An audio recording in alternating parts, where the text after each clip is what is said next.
नमस्कार, वेलकम. आज आपण माझ्या आयुर्वेद इन्साइट्स या चॅनेलमधून मुख्य ग्रंथ भाग 2 याविषयी माहिती घेणार आहोत. तेव्हा माझा हा व्हिडिओ कृपया संपूर्ण पहा. आवडला तर लाईक, शेअर, कमेंट आणि सबस्क्राईबही करा. BMS फर्स्ट प्रोफेशनल्स, इतरही विद्यार्थी आणि आयुर्वेदाची ज्यांना आवड आहे अशा लोकांसाठी हा व्हिडिओ अतिशय उपयुक्त आहे. गेल्या भाग 1 मध्ये आपण मुख्य ग्रंथ मुख्य ग्रंथांविषयी, बृहत्त्रयीविषयी थोडी माहिती आणि लघुत्रयीपैकी छोटा जो एक ग्रंथ माधव निदान लघुग्रंथ त्याच्याविषयी माहिती घेतली. आता आपण शारंगर संहिता आणि भावप्रकाश संहिता यांचा अभ्यास करणार आहोत, तेव्हा लक्षपूर्वक पहा. आता दुसरे संहिताकार जे आहेत लघुत्रयीमधले शारंगर, त्या शारंगर संहितेच्या विषयी आपण आता थोडी माहिती घेऊ. की ते रचयिता आहेत शारंगर. त्यांच्या वडिलांचं नाव आहे दामोदर. काल त्यांचं आहे 13वे शतक. त्यांनी 3 खंडात ही संहिता लिहिली असून एकूण अध्याय 32 आहेत आणि त्या 32 अध्यायामध्ये एकूण 2600 श्लोक आहेत. आता हा ग्रंथ 3 खंडांमध्ये विभाजित आहे, पूर्व, मध्य आणि उत्तर. तर पूर्व खंडामध्ये 7 अध्याय असून त्याच्यात परिभाषा, भैषज्य आख्यानक, नाडी परीक्षादी विधी, दीपन, पाचन, कलादी आख्यान, आहारादी गती आणि रोगगणना या सर्वांचे वर्णन आहे. मध्य खंडामध्ये 12 अध्याय असून स्वरस, क्वाथ, फांट, हिम, कल्क, चूर्ण, गुटिका, लेह, स्नेह, संधान, धातुशोधन आणि रस याविषयी वर्णन आलेले आहे. तर उत्तर खंडात 13 अध्याय असून त्यात स्नेहपान, स्वेदविधी, वमन, विरेचन, स्नेहबस्ती, निरुहन, उत्तरबस्ती, नस्यविधी, धूमपान, गंडूष आदी विधी, लेपादी विधी, श्रोणित विस्तृती आणि नेत्रकर्म एवढ्या सर्व विषयांचे वर्णन आलेले आहे. आता या शारंगरांचे टीकाकार कोण आहेत पहा. की पहिले टीकाकार आहेत प्रकाश व्याख्या. शतश्लोकी हे त्यांचं दुसरं नाव. टीकाकार प्रकाश व्याख्या आणि शतश्लोकी हे टीकेचं नाव असून टीकाकार आहेत बोबदेव. त्यांचा काल आहे 13 ते 14वे शतक. हे हेमाद्रीद्वारा उद्धृत टीका आहे आणि याची भाषा आहे संस्कृत. दीपिका ही जी टीका आहे शारंगर संहितेवरची ती आडमल्ल या टीकाकारांनी लिहिलेली असून त्यांचा काल आहे 14वे शतक आणि ही टीकासुद्धा संस्कृत भाषेतच आहे. गुढार्थ दीपिका या टीकेवर काशीराम हे टीकाकार असून त्यांचा काल आहे 17वे शतक आणि ती सुद्धा संस्कृत टीका आहे. आयुर्वेद दीपिका नावाची जी टीका आहे ती रुद्रभट्टांनी लिहिली आणि त्यांचा काल आहे 17वे शतक. ती आहे हिंदी भाषेतील टीका. शारंगर सुधाकर, बैजनाथ सारस्वत यांनी लिहिली असून ते 17व्या त्यांचा कालावधी उपलब्ध नाही, तर ती सुद्धा हिंदी टीका आहे. जीवनप्रभा ही टीका लिहिणाऱ्या डॉक्टर शैलेजा श्रीवास्तव, त्यांचाही कालावधी उपलब्ध नाही, परंतु ही हिंदी टीका आहे. आता शारंगर संहितेची सुद्धा काही वैशिष्ट्ये आहेत, ती आपण पाहूया. की पहिलं वैशिष्ट्य म्हणजे की हा संपूर्ण ग्रंथ भैषज्य कल्पना, फार्मसी याविषयीचा आद्य ग्रंथ आहे. आद्य म्हणजे सर्वात प्राचीन, सर्वात पहिला. ऋतूंचे नामकरण सर्वप्रथम राशीभेदाने यात केले गेले आहे. दीपन पाचनाची स्पष्ट परिभाषा तीही उदाहरणासहित दिली आहे. नाडी परीक्षेचे सर्वप्रथम वर्णन शारंगराने केले आहे. दोष, धातू आणि मलांची निरुक्ती दिली आहे, जसे दोषणात दोषः, धारणात धातवा, मलिनीकरणात मला. उदान वायूचे आधाररूप म्हणजे फुफ्फुसांचा परिचय आणि श्वसनक्रियेचे वर्णन सुद्धा दिले आहे. पाचनक्रिया, मूत्रनिर्माण प्रक्रिया यांचे स्पष्ट वर्णन केले आहे. श्वसनक्रियेत विष्णुपादामृताचा उल्लेख केलेला आहे. आसव आणि अरिष्ठ यातील भेदाचे सर्वप्रथम वर्णन त्यांनीच केले आहे. धातूंचे शोधन, मारण आणि रसौषधी निर्माण तसेच त्यांचे प्रयोग यांचेही वर्णन आहे. धारास्वेद, मूर्धतैल आदींचे विशेष वर्णन केले आहे. औषधी मात्रा या संकल्पनेचा विस्तृत विचार केला आहे. काही नवीन कर्मांचा उल्लेख, जसे शुक्रस्तंभक नवी द्रव्ये, उदाहरणार्थ अहिपेन, अक्करकारा, भांग यांचे सर्वप्रथम वर्णन आले आहे. आफूचा प्रथमच प्रयोग केलेला आहे. अहिफेन शुक्रस्तंभन, पुरीस्तंभन आणि वातनाशन म्हणून सांगितले आहे. दोषांच्या प्रसारासाठी वातदोष कारणीभूत मानला आहे की पित्तम पंगू कफम पंगू पंगू मला धातवा वायुना तत्र नियंते तत्र गच्छन्ति मेघवत. रक्ताला स्वतंत्र दोष मानून 10 रक्तज नानात्मक रोगांचे वर्णन केले आहे. 20 प्रकारचे कृमी सांगून 21व्या स्नायुकृमीचे आणखी वेगळे वर्णन केले आहे. रोगांचे वर्गीकरण करताना आम्वाताचे 4, वातरक्ताचे 8, दृष्टीरोगाचे 8, गर्भदोषाचे 8 आणि स्त्रीरोगाचे 3 प्रकार सांगितले असून सोमरोगाचेही वर्णन केले आहे.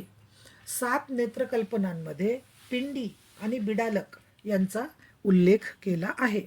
यमदंष्ट्राकाल याचेही वर्णन केले आहे. स्त्रियांमध्ये 10 आशय सांगितले आहेत. 2 स्तन्याशय, 1 गर्भाशय अतिरिक्त सांगितले आहेत.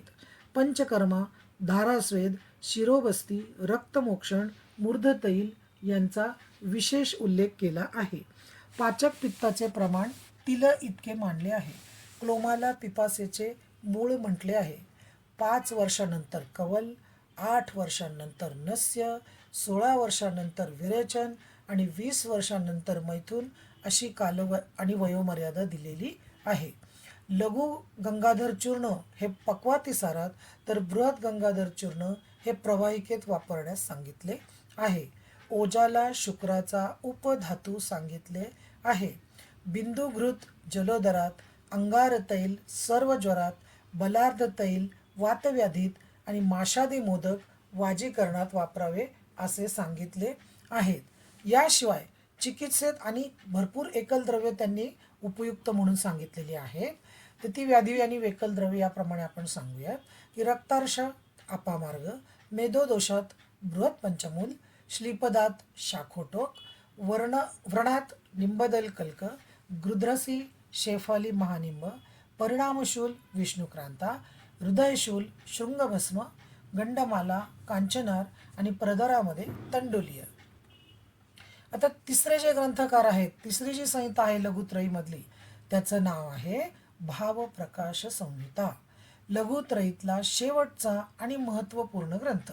भावप्रकाशाने चिकित्सेत शारंगधर संहिता आणि निघंटू भागात मदनपाल निघंटू यांचे अनुसरण केले आहे.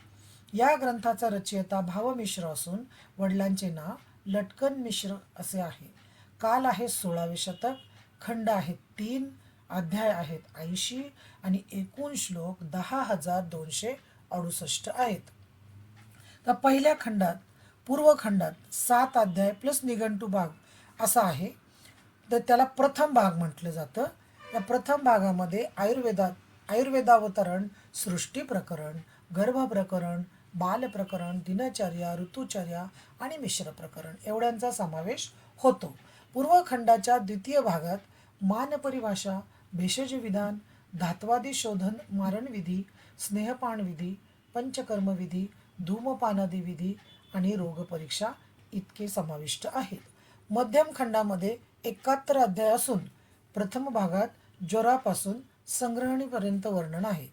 द्वितीय भागामध्ये अर्शापासून वातरक्तापर्यंत वर्णन आहे. तृतीय भागात शूलापासून भग्नापर्यंत वर्णन आहे. तर चतुर्थ भागात नाडीव्रणापासून बालरोगापर्यंत वर्णन आहे. आणि उत्तर खंडामध्ये 2च अध्याय असून ते रसायन व वाजीकरण यांचा समावेश आहे. आता याचे टीकाकार भावप्रकाश या ग्रंथावर श्री रणवीर सिंहदेव अवलोकन वैद्य सिद्धांत रत्नाकर नामक एवढे मोठ्या नावाची टीका आहे. या टीकेत काश्मीरचे जे महाराज आहेत रणवीर सिंह यांनी आदेश दिला. त्या आदेशानुसार जयकृष्ण यांचा पुत्र जयदेव यांनी ही टीका लिहिली. सर्व निघंटू सर्वस्व टीका ही राधाकृष्ण यांनी लिहिली. तर भावप्रकाशाचा निघंटू भाग सुद्धा भावप्रकाश निघंटू या नावाने प्रसिद्ध आहे. आता याची वैशिष्ट्ये काय? शैव संप्रदायाशी संबंधित संहिता, लघुत्रयीचा अंतिम ग्रंथ, यकृताचे स्पष्ट वर्णन रससंवहनात केदारकुल्य न्यायाचे यांनी समर्थन केले आहे. ओजाला अग्निसोमीय आणि अष्टबिंदुवात्मक म्हटले आहे. आर्तवाला 8वा धातू मानले असून त्याची उत्पत्ती रक्तापासून मानली आहे. भावमिश्रांनी सर्व महाभूतांची नावे व अक्षराने सांगितली आहेत, जसे वियद म्हणजे आकाश, वायू म्हणजे वारा, वन्नी म्हणजे अग्नी, वारी म्हणजे जल, वसुंधरा म्हणजे पृथ्वी. पारसिक यवानी व दीपांतर वचा यांचे सर्वप्रथम वर्णन केले आहे. जीवनाची स्थिती संपूर्ण शरीरात मांडली असून विशेषतः शुक्र, रक्त, पुरुष यामध्ये त्याचे विशेष वर्णन आहे. भावप्रकाशाने कषाय द्रव्यांमध्ये मधाला सर्वश्रेष्ठ सांगितले आहे. सुतिका काल 1 ते 1.5 महिने किंवा 45 दिवसांचा सांगितला आहे. सुतिकागृह 8 हात लांब आणि 4 हात रुंद सांगितले आहे. स्त्रीमध्ये आर्तवचक्र प्रारंभ होण्याची वयोमर्यादा 12 वर्ष मानली आहे, तर ऋतुकाल 16 दिवसांचा मानला आहे. आम्लपित्त व्याधीच्या लक्षणांमध्ये श्लेष्मपित्त या व्याधीचे वर्णन केले आहे. उषपान विधीचे वर्णन त्यातच आले असून ब्रध्न या व्याधीचे सर्वात प्रथम वर्णन भावप्रकाशांनी केले आहे. अष्टमांगलिक द्रव्यांचे वर्णन सुद्धा आलेले आहे. आता यानंतर अष्टवर्गाचे विस्तृत वर्णन आहे. आकृती, प्राप्तिस्थान तसेच त्यांची प्रातिनिधिक द्रव्य सांगितली आहेत, की जसे जीवक, ऋषभक, विदारी कंद, मेधा, महामेधा, शतावरी, काकोली, अश्वगंधा, वृद्धी, वाराही कंद. केदारकुल्य न्यायाचे वर्णन असून दृढबलांनी क्षीरदधी न्याय हा सुद्धा सांगितलेला आहे. दृढबलांचा क्षीरदधी न्याय, अरुण दत्तांचा खलेकपोत न्याय याचे सुद्धा वर्णन आलेले आहे. औद्भिद द्रव्यांचे 5 भेद केलेले असून वनस्पती, वानस्पत्य, क्षुप, वल्ली, औषधी असे ते प्रकार आहेत. वनस्पती, वानस्पत्य, क्षुप, वल्ली, औषधी असे ते 5 प्रकार. त्रिविध परीक्षांमध्ये दर्शन परीक्षा, स्पर्शन परीक्षा आणि प्रश्न परीक्षा. चतुर्वेद परीक्षांमध्ये नेत्र परीक्षा, नाडी परीक्षा, मूत्र परीक्षा आणि जिव्हा परीक्षा यांचे वर्णन केले आहे. वातव्याधीप्रमाणेच पित्तज व्याधी आणि कफज व्याधींचे स्वतंत्र वर्णन केले आहे. यशद धातू वर्गात सर्वप्रथम वर्णन भावप्रकाशांनी केलेले आहे. त्या अड्डमल्लांचा तसा उल्लेख त्यात केलेला आहे. गर्भनिरोधक योगांचे वर्णन केलेले आहे. स्वर्णशिरीच्या मुळाला चोक असे म्हटले आहे. कार्श्य रोगाचे वेगळ्या अध्यायात वर्णन केले आहे. स्वतंत्र अध्यायात सोमरोग, मूत्रातिसार, शीलता रोग, शय्यामूत्र, श्लेष्मपित्त यांचे वर्णन आहे. चतुर्विध बीजांच्या नव्या गणाचे वर्णन जसे मेथी, चंद्रशूर, मेंग्रेला, यवानी यांचे वर्णन आहे. स्वस्थ पुरुषाची 14 लक्षणे सांगितली आहेत आणि आयुर्वेदाची व्यावहारिक परिभाषाही दिलेली आहे. फिरंग रोगाचे वर्णन, याला गंधरोग असे म्हणतात. यात रसकापूर किंवा चोपचिनीचा प्रयोग सांगितला आहे. नरमूत्र रसायन म्हणून सांगितले आहे. नरमूत्रम गरमहंती तद्विद संमितम रसायनम. भावमिश्रांनी द्रव्यांचे विशिष्ट भेद वर्णन केले आहेत, जसे कर्पूरचे 2 भेद, पक्व आणि अपक्व. कुंकुमाचे 3 भेद, काश्मीरी, वाल्लिक आणि पारसिक. करंजाचे पण 3 भेद, नक्तमाल, पुतीकरंज आणि करंज. तगरचे 2 भेद, तगर आणि पिंडतगर. कस्तुरीचे कामरूपी, नेपाली आणि काश्मीरी असे 3 भेद सांगितले असून सुवर्णाचे 5 तर चांदीचे 3 भेद सांगितले आहेत. तर काही प्रमुख योगांमध्ये कर्पूरासव, श्री गोपाल तैल, अहिफेणासव, मृतसंजीवनी सुरा, मदन मंजिरीवटी, वानरीवटी, आकार करबादीवटी व कामेश्वर मोदक यांचे वर्णन भावप्रकाशांनी केले आहे. भावमिश्रांनी रंगानुसार 4 प्रकारच्या मातीचे वर्णन केले आहे, की जी पांढऱ्या रंगाची माती असते तिला ब्राह्मण असे नाव दिले आहे. लाल रंगाच्या मातीला क्षत्रिय असे नाव दिले आहे, तर पिवळ्या रंगाच्या मातीला वैश्य असे नाव दिले असून काळ्या रंगाच्या मातीला क्षुद्र असे नाव दिले आहे. चिकित्सेच्या चतुष्पादात द्रव्य या शब्दाचा अर्थ धन असा सांगितला आहे. तर ग्रंथात आणखी काही विशिष्ट द्रव्यांची नावे आलेली आहेत. ती पुढीलप्रमाणे: पारसिक वचा, चिचिंडा, चिनाक, गंधकोकिला, आम्रगंधी हरिद्रा, पुदिना, दीपांतर वचा, चिल्लक, सर्जरसतैल, अरण्य हरिद्रा, चुक्र, सौवीर, दारुसिता, चर्मकारालूक, आलूक, कुमुदबीज, लता कस्तुरी, चंद्रशूर, मार्कंडिका आणि आम्रावर्त. आपण लघुत्रयीमधील शारंगधर संहिता आणि भावप्रकाश संहिता याविषयी अभ्यास केला आहे.